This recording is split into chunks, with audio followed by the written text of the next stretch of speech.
français s'il vous plaît, émission d'actualité roumaine et francophone. Bonjour, bonsoir et bienvenue en français s'il vous plaît, l'émission où l'on parle en français de l'actualité roumaine et pas seulement. Jean-Hubert Lebé, ambassadeur de Suisse en Roumanie, est l'invité ce soir. Bonsoir. Bonsoir. Et merci d'être avec nous. Avec nous également Nicolas Don, journaliste Télénews. Bonsoir. Bonsoir à tous. Et qui sera présent pendant toute l'émission et pendant toutes les émissions. Monsieur l'ambassadeur, tout d'abord, quelques mots sur l'actualité. Le salon du livre de Bucarest vient de s'achever.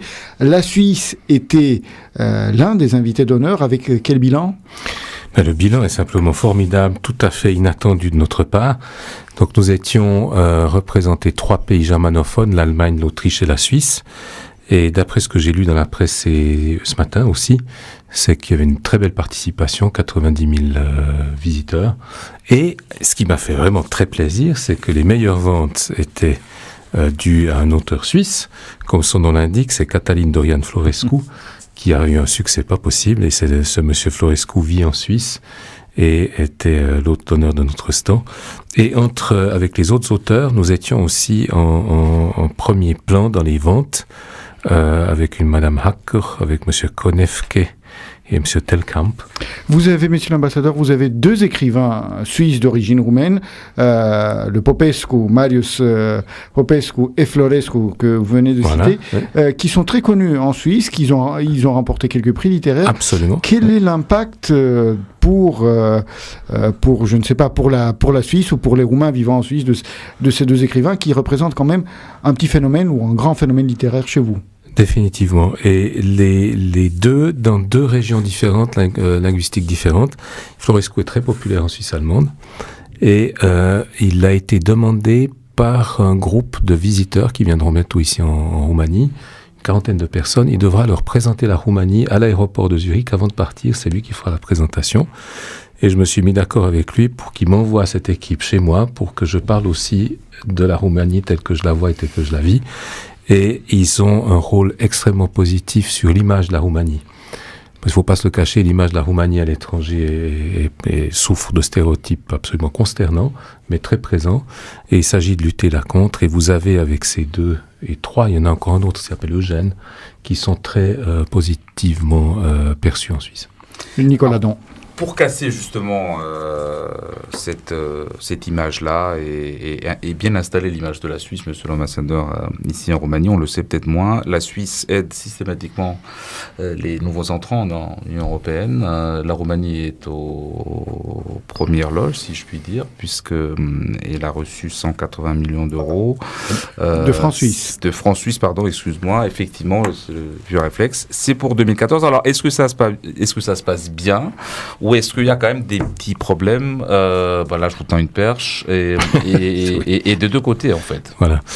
Non, alors c'est dans le cadre de nos relations bilatérales avec l'Union européenne, où nous contribuons au fonds européen, si on veut, c'est cette logique-là, et ça nous donne accès au marché européen. Donc c'est un acte de générosité très bien calculé. Et nous avons, pour la Roumanie, 181 millions de francs suisses. J'avais loupé le dernier million, excusez-moi. C'est important.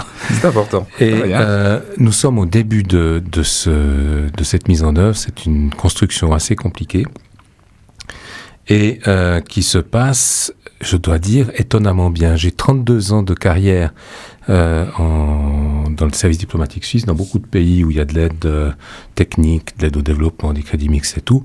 C'est la première fois en 32 ans que j'ai un programme suisse où il n'y a pas un problème. Tout marche. C'est-à-dire, il y a quelques retards dans les temps, parce que nous, on a eu de la peine à démarrer en Suisse, on est au début du travail, mais dans l'ensemble, au bout de 2 ans de mise sur pied du programme, de définition des projets, d'attribution des contrats et tout, ça marche. Mais quels sont les projets ? Parlez-nous un peu de quelques projets concrets qui marchent, justement. Alors, vous avez dans différents domaines, c'est extrêmement large, et ça a été négocié avec le gouvernement roumain. avec les autorités roumaines. On a fait un accord cadre, puis après l'accord cadre a été démultiplié en fonds thématiques et en priorité technique. Alors il y a un fonds pour l'environnement et l'infrastructure où on travaille sur l'efficacité énergétique, la modernisation dans le domaine de l'environnement et des transports publics. Il y a un soutien aux petites et moyennes entreprises, un soutien au marché financier, une idée de promotion des exportations pour petites et moyennes entreprises. Donc ça, c'est le côté plutôt commercial, plutôt économique, si on veut. Et d'un autre côté, il y a les fonds thématiques où on est un peu plus dans le politique, si on veut. Alors, il y a un fonds pour la sécurité où on finance des projets avec la police de proximité, un fonds pour la santé, où on travaille beaucoup avec Raed Arafat, un fonds pour la société civile et un fonds pour l'inclusion des populations défavorisées et les Roms. Ensuite, il y a un fonds de recherche, il y a un financement de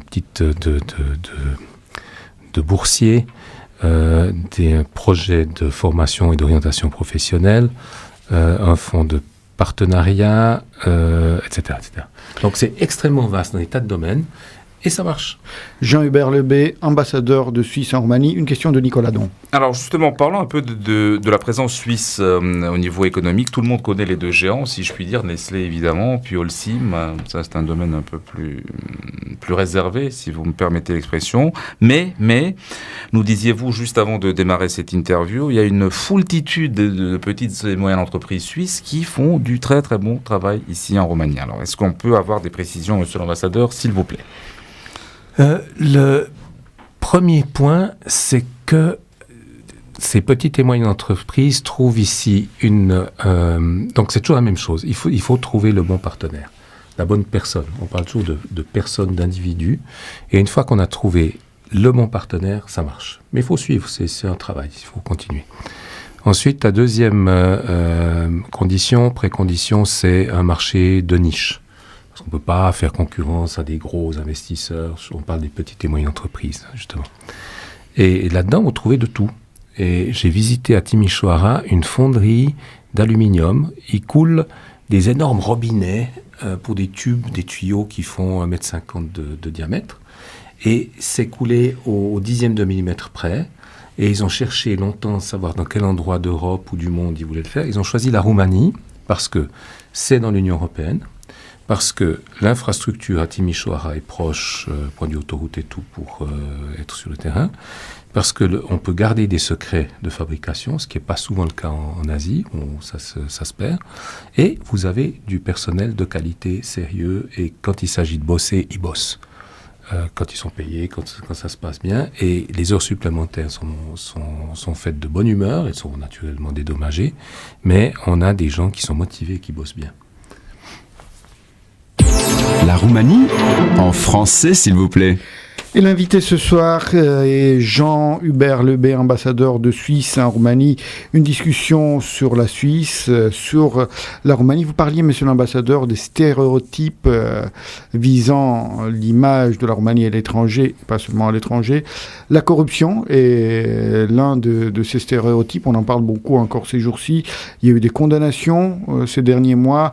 L'ancien Premier ministre, Adi Anastase, il y a eu George Becali, qui a été condamné, le patron de l'équipe de Steaua. En tant qu'ambassadeur, que diplomate, qu'observateur, comment vous percevez ce qui se passe actuellement en Roumanie ?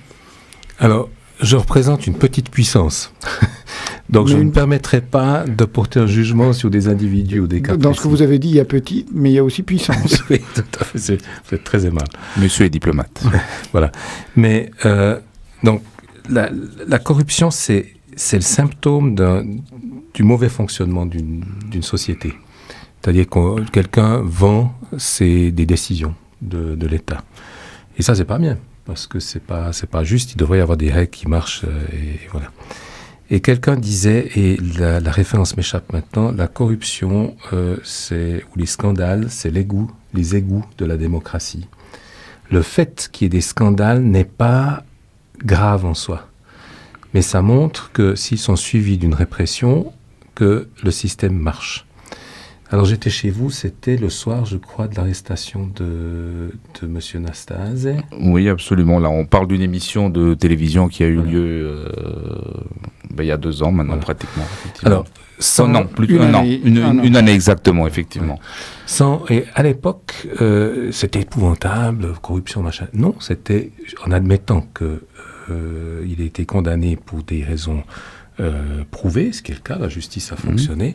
Ça montre que la justice a fonctionné.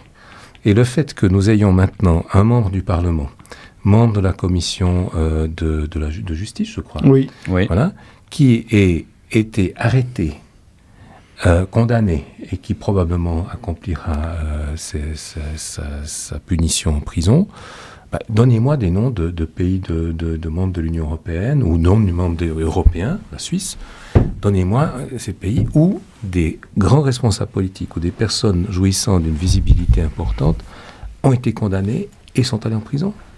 Je connais deux cas, je connais la Croatie et ici la Roumanie, où il y a un travail très sérieux qui est fait en la matière. Excusez-moi Nicolas, donc, est-ce que cela montre, d'après vous, que la Roumanie est peut-être plus avancée dans la lutte contre la corruption que d'autres pays? On voit récemment que la France, par exemple, est en train d'adopter des mesures, de créer des institutions que la Roumanie a déjà créées il y a quelques années. Voilà, et on a appris ce matin que les parlementaires français ne voulaient pas que leurs revenus et leurs fortunes soient publiés. Ils ont réussi à imposer cette loi ce matin même. Non, tout à fait, moi je suis plutôt optimiste.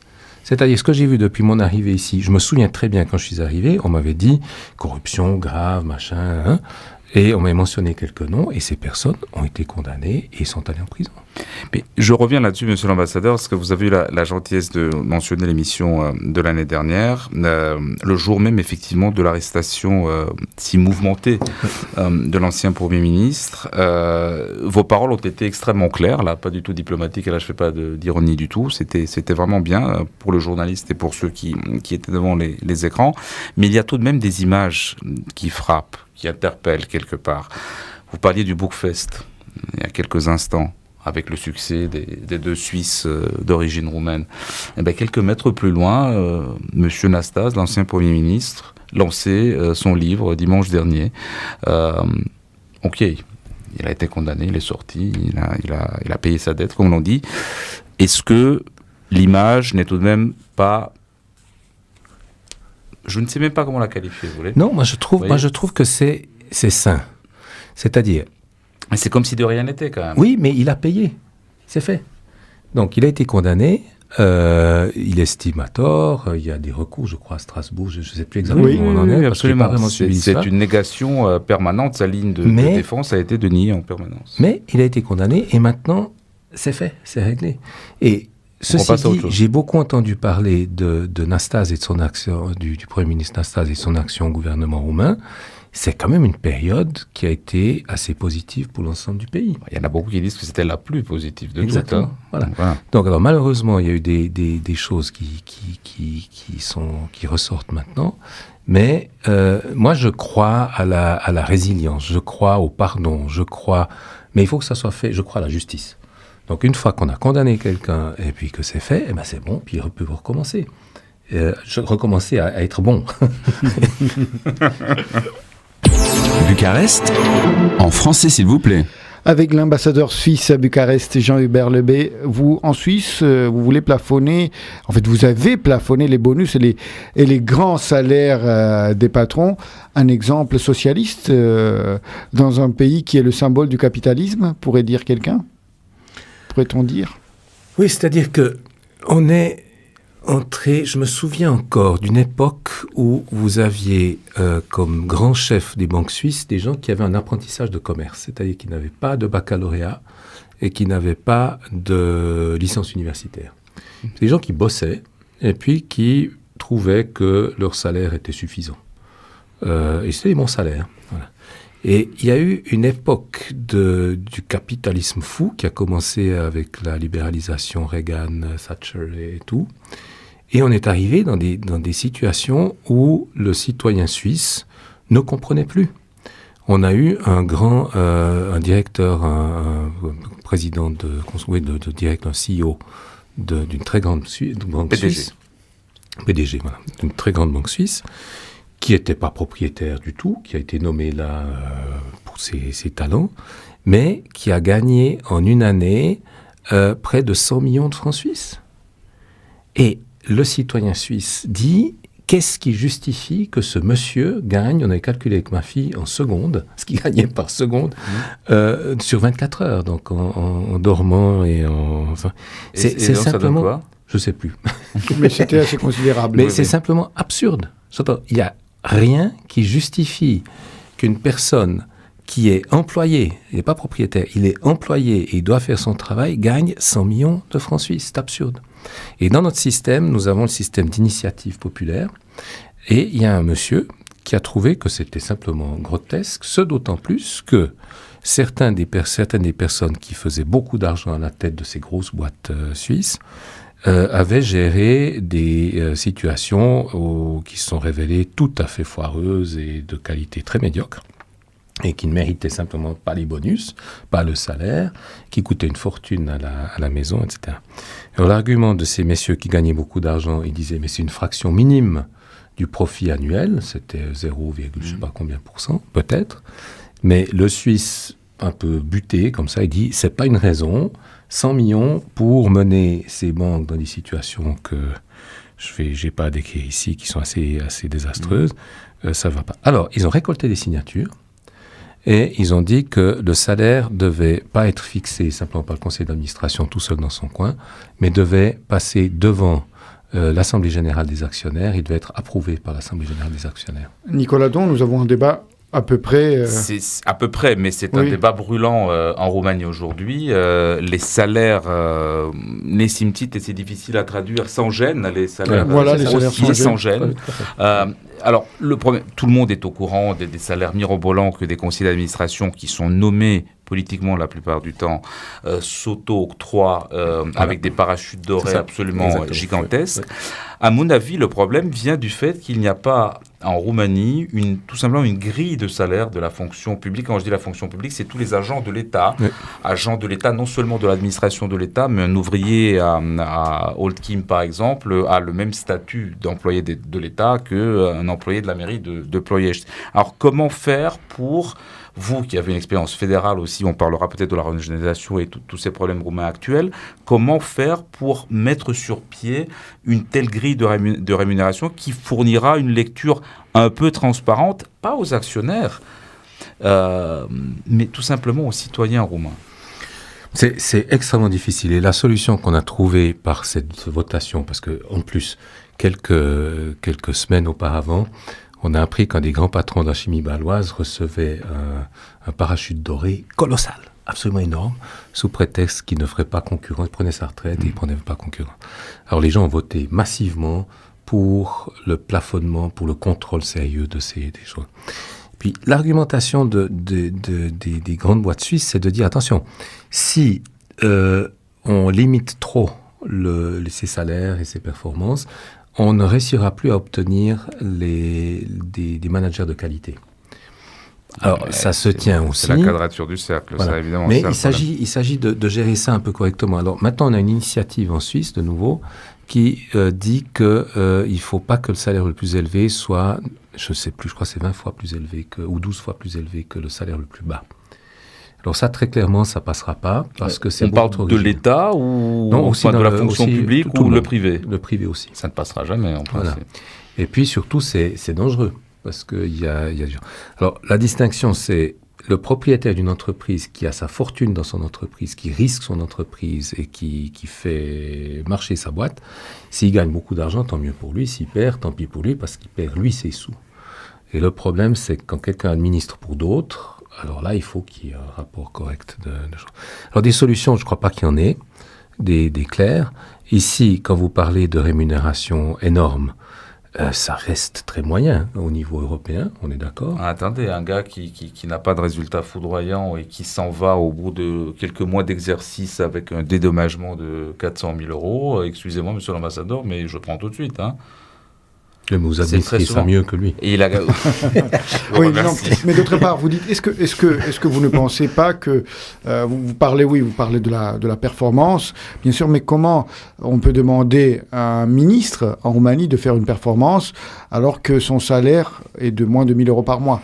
Est-ce que ça, c'est mon point, c'est que il faudrait, et j'ai vu ça dans d'autres pays, j'étais en poste en Asie, où c'était un travail assez long terme, c'était pendant 10-15 ans, on augmentait systématiquement tous les salaires des fonctionnaires, des médecins, des ministres, pour arriver à quelque chose d'un peu correct. Parce que actuellement, franchement, c'est pas raisonnable. Et c'est bien d'avoir des gens qui soient bien payés, mais on a le débat en Suisse aussi. On a des ministres qui gagnent chez nous l'équivalent de 400 000 euros peut-être par année. Et certains estiment que c'est pas assez par rapport au salaire du privé. 400 000 euros par année, oui. Des ministres qui gagnent 400 000 par année. Oui. D'accord. Et en Roumanie, vous savez, ils gagnent 10 000 euros par an, en gros, entre 10 et 12 000. Tout à fait. Mais nous, on n'a que 7. Voilà. Et ils sont suisses. Nous n'avons plus encore beaucoup de temps, environ 10 minutes peut-être. La situation des permis de travail suisses pour les ressortissants européens, vous avez fait quelques changements, vous avez rétréci un peu le nombre des permis. Voilà. Alors, pourquoi on a un problème, quelque chose qui nous a échappé.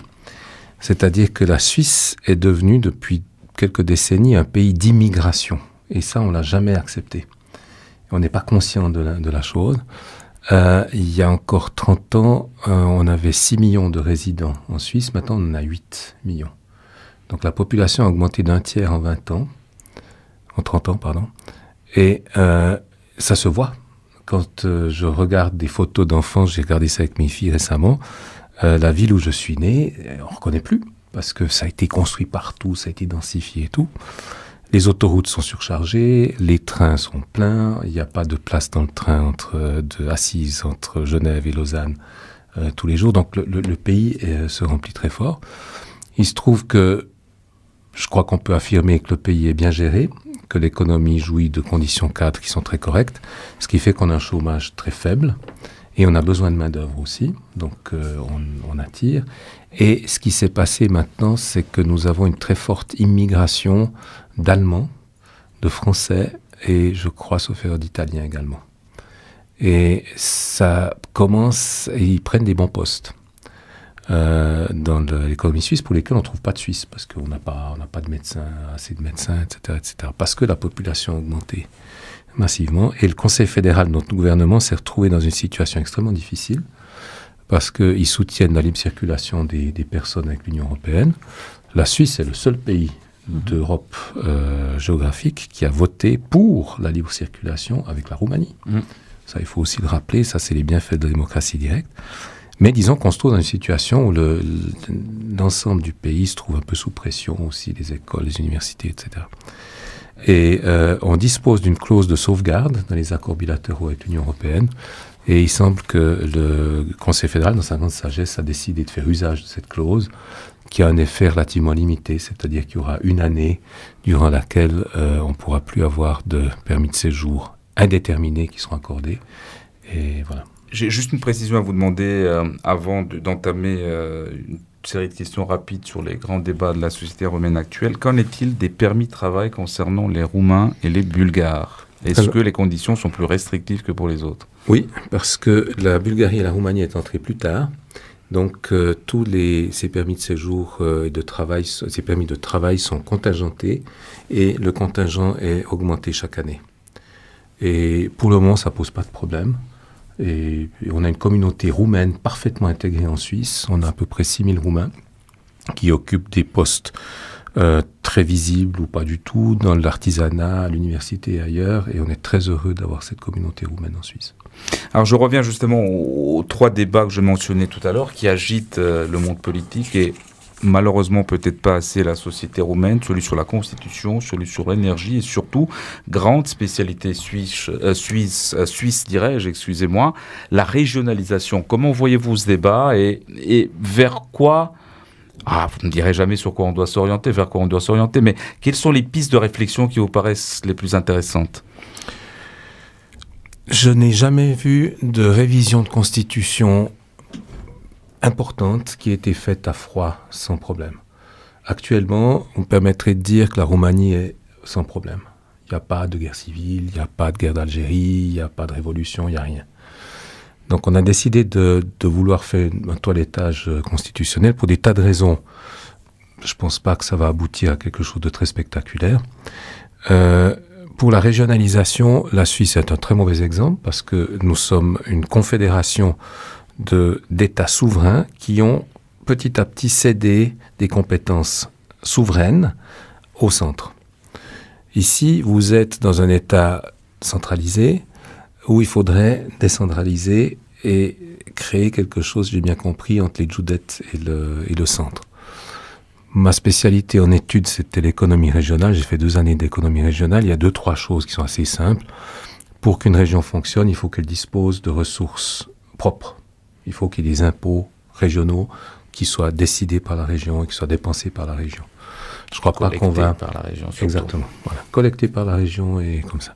Il faut cadrer le système avec un système qu'on appelle de péréquation, c'est-à-dire que ceux qui sont très riches donnent à ceux qui sont pauvres, et ceux qui sont pauvres reçoivent de ceux qui sont riches. Donc ça crée des tensions que nous vivons toujours en Suisse, parce qu'on a aussi ce système-là, puis ceux qui doivent payer ne sont pas contents, puis ceux qui reçoivent, ils ne reçoivent pas assez. Donc c'est des discussions assez difficiles.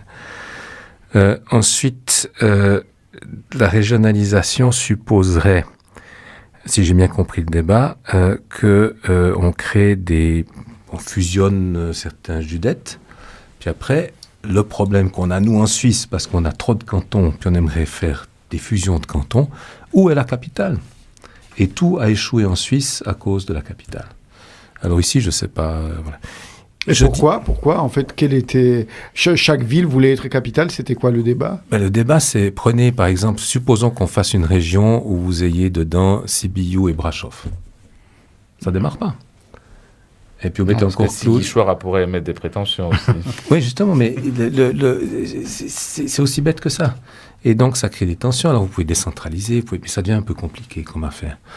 Ce qui me frappe dans le débat comme observateur neutre, parce que je représente une petite puissance neutre, mais ce qui me frappe, c'est que j'aimerais voir autant d'énergie consacrée à la réforme administrative, à la gestion des ressources humaines dans l'administration centrale et locale, à des recrutements pointus, à des assessments, à des examens, à virer les mauvaises personnes, etc. Et à encourager ces fonctionnaires. Moi, je travaille, je vous dis, je reviens à l'aide que nous pratiquons, au travail que nous pratiquons avec la Roumanie, ça marche bien. On a trouvé des bons partenaires et on a choisi des gens, des secteurs où on savait que ça marcherait à peu près. Mais c'est des gens qui prennent des risques parce qu'ils ne sont pas couverts par une administration, par des ministres ou des secrétaires d'État.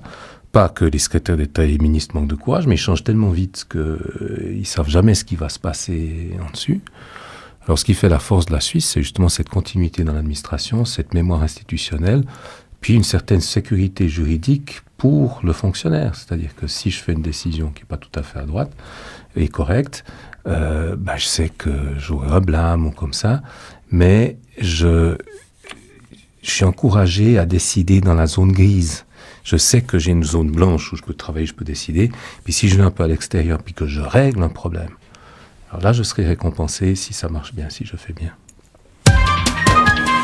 C'est mardi soir, en français s'il vous plaît. Avec Nicolas Don de Télénews, Luca Niculescu et l'invité Jean-Hubert Lebey, l'ambassadeur de Suisse en Roumanie.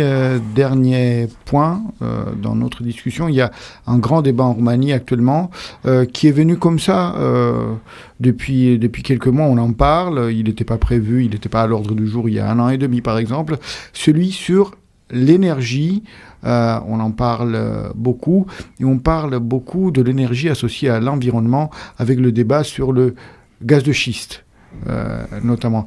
Qu'est-ce que ça vous inspire à vous ? Je ne sais pas si la Suisse est concernée par... Si vous, en Suisse, vous avez ce débat. Dans d'autres pays européens, il existe en France, en Bulgarie, en Pologne, en Allemagne. En Roumanie, on voit que ça prend très vite des tournures dramatiques avec des manifestations. Très émotionnelles, avec des manifestations, avec le gouvernement qui a décidé de commencer les explorations du gaz de schiste pas encore les exploitations, mais ça doit suivre. Est-ce que vous pensez que ça se passe bien ? Je suis très... J'essaie de suivre ces questions, toutes ces questions de ressources minérales, aussi les recherches des mines d'or et ces autres choses. C'est un monde quand même très particulier. Et ça ne correspond pas du tout à l'habitude suisse des petites et moyennes entreprises. On est dans une dimension différente, avec une culture d'entreprise différente, avec des investissements colossaux, avec des returns on investment aussi. C'est une dimension qui m'échappe. Il faudrait peut-être en parler avec d'autres collègues qui représentent des grandes puissances dans ce genre-là. On va le faire, c'est prévu. Ceci dit, ce qui m'a frappé ici, c'était les gros investissements qui avaient été lancés dans l'énergie éolienne. Et il y a un problème qui est lié peut-être au fonctionnement de l'État, c'est-à-dire qu'il y a des champs éoliens qui ne sont pas reliés à des câbles, à un réseau qui permet de vendre ça. Et là, il y a un goulet d'étranglement qui permettrait de bénéficier d'une énergie écologique et de la vendre, bien que les prix maintenant baissent. En Allemagne, ils ont tellement poussé cette énergie-là que les prix sont en train de baisser.